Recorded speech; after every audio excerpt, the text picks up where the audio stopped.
이사갈의 아들들은 돌라와 부하와 야숫과 힘으로 네 사람이며 돌라의 아들들은 우시와 르바야와 여리엘과 야메와 입삼과 스무엘이니 다 그의 아버지 돌라의 집 우두머리라. 대대로 용사이더니 다윗 때에 이르러는 그 수요가 22,600명이었더라. 우시 아들은 이스라이아요 이스라이아의 아들들은 미가엘과 오바댜와 요엘과 이시야 다섯 사람이 모두 우두머리며 그들과 함께 있는 자는 그 계보와 종족대로 능히 출전할 만한 군대가 36,000명이니 이는 그 처자가 많기 때문이며 그의 형제 이사갈의 모든 종족은 다 용감한 장사라. 그 전체를 계수하면 87,000명이었더라. 베냐민의 아들들은 벨라와 베길과 여디아엘 세 사람이며 벨라의 아들들은 에스본과 우시와 우시엘과 여리목과 이엘이 다섯 사람이니 다 그 집의 우두머리요 큰 용사라. 그 계보대로 계수하면 22,034명이며 베길의 아들들은 스미라와 요아스와 엘리에셀과 엘리에네와 오므리와 여레목과 아비야와 아나독과 알레미시니 베길의 아들들은 모두 이러하며 그들은 다 그 집의 우두머리요 용감한 장사라. 그 자손을 계보에 의해 계수하면 22,000명이며 여디아엘의 아들은 비란이요 비란의 아들들은 여우스와 베냐민과 에훗과 그나아나와 세단과 다시스와 아이사알이니 이 여디아엘의 아들들은 모두 그 집의 우두머리요 큰 용사라. 그들의 자손 중에 능히 출전할 만한 자가 17,200명이며 일의 아들은 수빔과 훗빔이요 아엘의 아들은 후심이더라. 납달리 아들들은 야시엘과 구니와 예셀과 살루미니 이는 비라의 손자더라. 문하세의 아들들은 그의 아내가 낳아준 아스리엘과 그의 소실 아람 여인이 낳아준 길라스의 아버지 마길이니 마길은 훗빔과 숫빔의 누이 마아가라는 이에게 장가들었더라. 문하세의 둘째 아들의 이름은 슬로브아시니 슬로브아스는 딸들만 낳았으며 마길의 아내 마아가는 아들을 낳아 그의 이름을 베레스라 하였으며 그의 아우의 이름은 세레스이며 세레스의 아들들은 울람과 라겜이요 울람의 아들들은 부단이니 이는 다 길라스의 자손이라. 길라스는 마길의 아들이요 문하세의 손자이며 그의 누이 함몰렉get은 이소옥과 아비에셀과 말라를 낳았고 스미라의 아들들은 아이안과 세겜과 리키와 아니암이더라. 에브라임의 아들은 수델라요 그의 아들은 베레시요 그의 아들은 다하시요 그의 아들은 엘르하다요 그의 아들은 다하시요 그의 아들은 사바시요 그의 아들은 수델라며 그가 또 에셀과 엘라스를 낳았으나 그들이 가드 원주민에게 죽멸당하였으니 이는 그들이 내려가서 가드 사람의 짐승을 빼앗고자 하였습니다. 그의 아버지 에브라임이 여러 날 슬퍼하므로 그의 형제가 가서 위로하였더라. 그리고 에브라임이 그의 아내와 동침함에 임신하여 아들을 낳으니 그 집이 재앙을 받았으므로 그의 이름을 부리아라 하였더라. 에브라임의 딸은 세이라이니 그가 아래 윗성 베토론과 우센 세이라를 건설하였더라. 부리아의 아들들은 레바와 레셉이요 레셉의 아들은 델라요 그의 아들은 다하니요 그의 아들은 나단이요 그의 아들은 암유시요 그의 아들은 엘리사마요 그의 아들은 눈이요 그의 아들은 여우수아더라. 에브라임 자손의 토지와 거주지는 베델과 그 주변 마을이요 동쪽으로는 나아란이요 서쪽에는 게셀과 그 주변 마을이며 또 세겜과 그 주변 마을이니 아사와 그 주변 마을까지이며 또 문하세 자손의 지기에 가까운 데스안과 그 주변 마을과 다하낙과 그 주변 마을과 무기또와 그 주변 마을과 돌과 그 주변 마을이라. 이스라엘의 아들 요셉의 자손이 이 여러 곳에 거하였더라. 아셀의 아들들은 임나와 이스아와 이스위와 브리아요 그들의 매제는 세라이며 브리아의 아들들은 헤벨과 말겔이니 말겔은 비르사이스의 아버지이며 헤벨은 야블렛과 소멜과 호담과 그들의 매제 수아를 낳았으며 야블렛의 아들들은 바삭과 비말과 아스와시니 야블렛의 아들은 이러하며 소멜의 아들들은 아이와 로가와 호바와 아람이요 그의 아우 헬렘의 아들들은 소바와 임나와 셀레스와 아말이요 소바의 아들들은 수아와 하르네벨과 수알과 베리와 이무라와 베셀과 혹과 사마와 실사와 이드랑과 부에라요 얘들의 아들들은 여분네와 비스마와 아라요 울라의 아들들은 아라와 한니엘과 리시아이니 이는 다 아셀의 자손으로 우두머리요 정선된 용감한 장사요 방백의 우두머리라. 출전할 만한 자를 그들의 계보대로 계수하면 26,000명이었더라.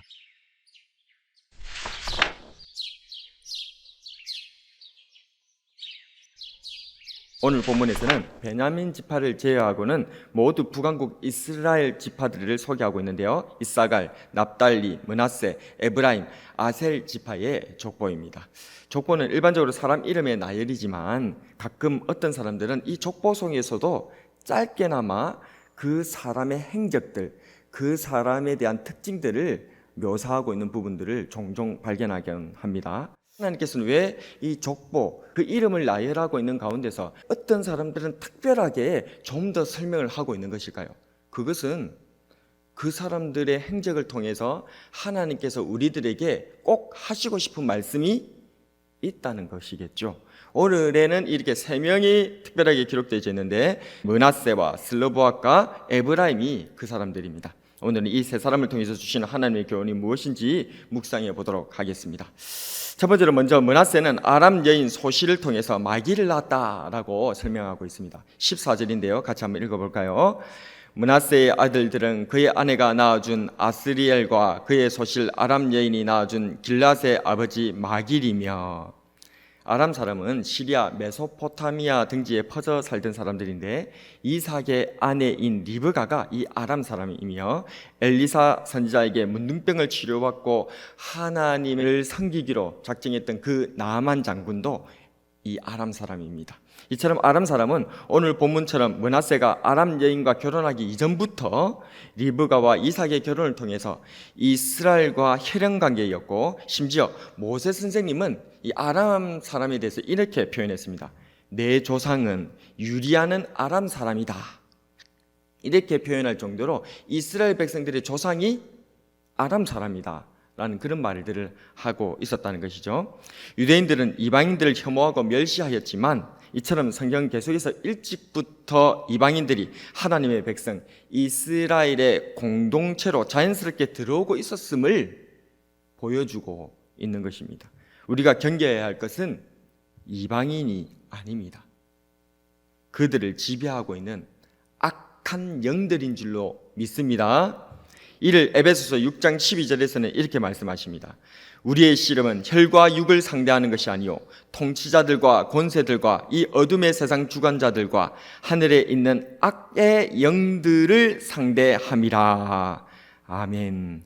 사람을 미워하고 사람과 싸우려 하지 말고 죄를 이기고 나를 이기고 이 악한 영들과 싸워서 이기는 저와 여러분 되시기를 축복합니다.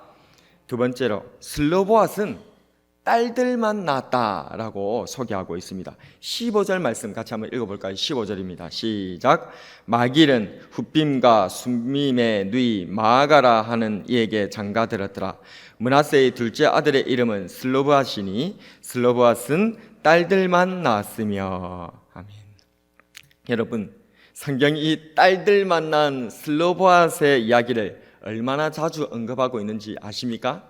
민수기에서도 얘기를 하고 여호수아에서도 얘기를 하고 오늘 또 이 본문의 역대상에서도 3번 성경책 3권에 이 슬로보앗의 기사가 기록되어져 있습니다. 왜 그럴까요?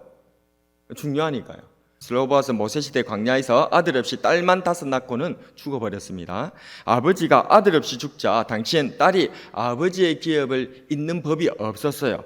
그래서 슬로보앗의 기업과 그 이름이 가문에서 삭제될 위기에 놓이게 된 것이죠. 이에 슬로보앗의 딸들이 당돌하게 아버지의 이름이 삭제되지 않고 아버지의 기업이 사라지지 않게 하기 위하여서 모세 선생님한테 나아가가지고 우리 아버지는 아들이 없기 때문에 우리 딸들한테 아버지의 기업과 이름을 물려달라고 그렇게 요청하는 사건이 나타납니다. 이로 인하여서 하나님께서는 그것을 들어주라고 말씀하시고 슬로보앗의 딸들로 인하여서 여자들에게 상속권, 즉 인권이 주어지게 되는 특별법이 제정되어지고 그것으로 인하여서 하나님 나라가 지파별로 완성이 되어지는 것이 나타나고 있는데요. 그래서 하나님 나라는 이런 것이라는 거죠.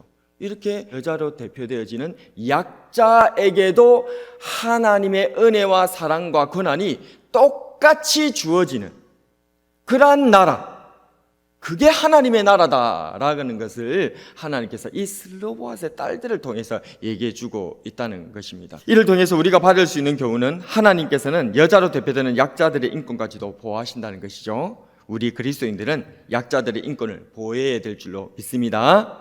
또한 하나님께서는 이스라엘의 기업을 정확하게 보호해 주신다는 것입니다. 이러한 주님의 뜻은 마지막 성경인 요한계시록에도 나타나고 있는데요. 12지파별로 모두 12,000명씩 14만 4천 명으로 구원을 완성하시는 것으로 하나님께서는 말씀하시는데 하나님께서는 당신의 백성 중 아무리 작고 연약한 자 한 명이라 할지라도 잃지 않으시고 반드시 구원해 주신다고 하는 것을 천명하는 것입니다. 그게 바로 이 슬로보앗의 딸들을 통해서 우리들에게 말씀하시고 그것을 비유적으로 얘기한 것이 바로 14만 4천이다 그 말이죠. 그래서 하나님께서는 아무리 우리가 보기에는 약하고 어렵고 힘들고 아주 사소하고 아무것도 아닌 그러한 하나님의 백성 한 사람이라 할지라도 결코 놓치지 아니하시고 그들을 축복하시고 그들을 살리시고 구원을 완성하신다는 사실을 믿으시기를 바랍니다. 마지막으로 에브라임은 아들 에셀과 엘르앗이 가드 원주민에게 죽임을 당한 후 브리아를 낳았다라고 말씀하고 있습니다. 21절에서 24절을 같이 한번 읽어보겠습니다. 그의 아들은 사밧이요 그의 아들은 수델라며 그가 또 에셀과 엘르앗을 낳았으나 그들이 가드 원주민에게 죽임을 당하였으니 이는 그들이 내려가서 가드 사람의 짐승을 빼앗고자 하였음이라. 그의 아버지 에브라임이 여러 날 슬퍼함으로 그의 형제가 가서 위로하였더라. 그리고 에브라임이 그의 아내와 동침함에 임신하여 아들을 낳으니 그 집이 재앙을 받았으므로 그의 이름을 브리아라 하였더라. 에브라임의 딸은 세라이니 그가 아렛 윗성 베도른과 우센세라를 건설하였더라. 아멘. 에브라임은 요셉의 둘째 아들로서 고대로부터 북쪽 지파들의 대표자 혹은 장자로 살았습니다. 우리는 다윗 왕과 우리 구주 예수님으로 인해서 유다 지파야말로 이스라엘 12지파의 장자요 우두머리라고 생각하지만 성경을 자세히 읽어보면 북쪽 지파 사람들은 결코 그렇게 생각한 적이 없다라는 것을 알 수가 있습니다. 일단 에브라임은 이스라엘 12아들을 구원한 요셉의 실제적인 장자입니다. 가나안 족속과 싸워 이스라엘에게 안식을 준 지도자 여호수아는 어느 지파? 에브라임 지파입니다. 그래서 그들은 자신들이 항상 우선권이 있는 장자라고 자부하는 모습을 종종 보여왔습니다. 가령 가나안 땅을 분배받을 때에도 여호수아를 찾아와서는 자신들에게는 2배의 땅을 달라고 요구하기도 했고요. 사사시대에서는 2번이나 반복해서 어처구니 없는 만행을 저지르는데, 사사 기드온이 미드안과의 전쟁에서 승기를 잡고 마무리하려고 할 때에 뒤늦게 나타난 에브라임 지파가 말하기를, 왜 우리 허락도 받지도 않고 이런 전쟁을 치르는 거야? 라면서 시비를 걸어오는 장면이 나옵니다. 그러니까 자기들의 허락을 받아야 전쟁도 할 수 있다 그 말이죠. 에브라임 지파는 자기네들이 생각하기에 우리는 정말 황당하지만. 그리고 이런 일들을 또 반복합니다. 후에 사사 입다 때에도 똑같습니다. 그때에도 전쟁 말미에 이제 전쟁 다 이겼는데 성기 잡고 끝나려고 하는데 에브라임 지파가 뒤늦게 와서는 또 합니다. 누구 허락받고 지금 이 전쟁 치르는 거야? 이런 식으로 입다에게 시비를 거는 것이죠. 그래서 결국은 형제들끼리 서로 죽고 죽이는 그런 비참한 일이 일어나게 되는 것이지요. 이후에 솔로몬의 아들 르호보암 왕 때에도 르호보암 왕이 북쪽 지파들의 요구를 들어주지 않자 그들은 이렇게 얘기합니다. 우리가 다윗과 무슨 관계가 있느냐? 이새의 아들에게서 받을 유산이 없도다. 이스라엘아, 너희의 장막으로 돌아가라. 다윗이야, 이제 너는 네 집이나 돌아봐라 하고 이스라엘이 그 장막으로 돌아가니라 라고 말하면서 형제 지파들이 완전히 남왕국 유다와 북왕국 이스라엘로 찢어지고 분열되고 말았던 것입니다. 이러한 에브라임의 미래를 예언했던 것일까요?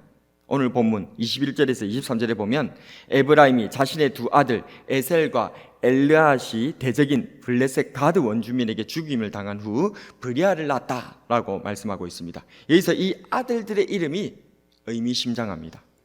에셀이라고 하는 이 아들의 이름의 뜻은 연합이라는 뜻이고요.